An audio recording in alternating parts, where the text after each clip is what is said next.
అమ్మాయి బయటకు వచ్చి ఒక జూనియర్ డ్రామాలో మా ఊర్లో స్కూల్ లేదు కాబట్టి అని ఏడిస్తే మేము ఒప్పుకున్నాం. ఒప్పుకోగానే అక్కడ కలెక్టర్ గారు నిధులిచ్చారు. తర్వాత ఒక స్వచ్ఛత సంస్థ కొంత ఒక డాక్టర్ చక్రవర్తి డాక్టర్ వాళ్ళు కొంత హెల్ప్ చేసారు. ఎస్పీ గారు బాధ్యత తీసుకున్నాం. 50 days స్కూల్ కట్టి చాలా అద్భుతంగా ఇచ్చారు.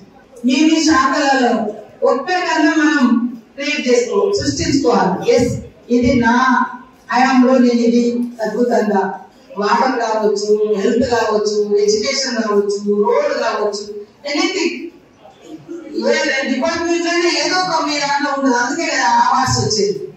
అలాంటి అవార్డులకు మనం స్టేట్ తో పాటు నేషనల్ లెవెల్ సెలెక్ట్ కావడంతో పాటు ప్రజల గుండెలో ఉండేటట్టు ఉండాలి. అంటే ఖచ్చితంగా మనదైన వర్క్ ఉండాలి, మనదైన శైలిలో ఒక వర్క్ ఉండాలి.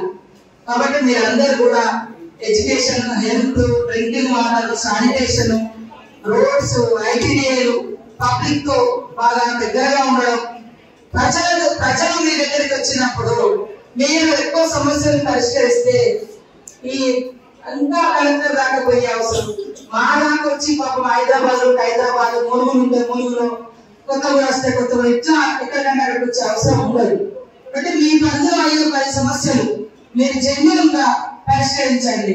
అమ్మాయి ఇది కాదు అంటే కాదు, ఎందుకు కాదు, దానికి కారణం కూడా వాళ్ళకి వివరించండి. భూముల సమస్యలు వస్తున్నాయి, ఎక్కువ తగాదాలు వస్తున్నాయి పోలీస్ డిపార్ట్మెంట్ వారికి. అక్కడే సెంటర్ వెళ్ళాలి, అందరు పిలవాలి, ఆ మోకా మీదకి అక్కడ కొన్ని డిస్ప్యూట్స్ కూడా క్లియర్ చేసి రావాలి. అట్లా 10 సార్లు తిరగకుండా ఉంటారు.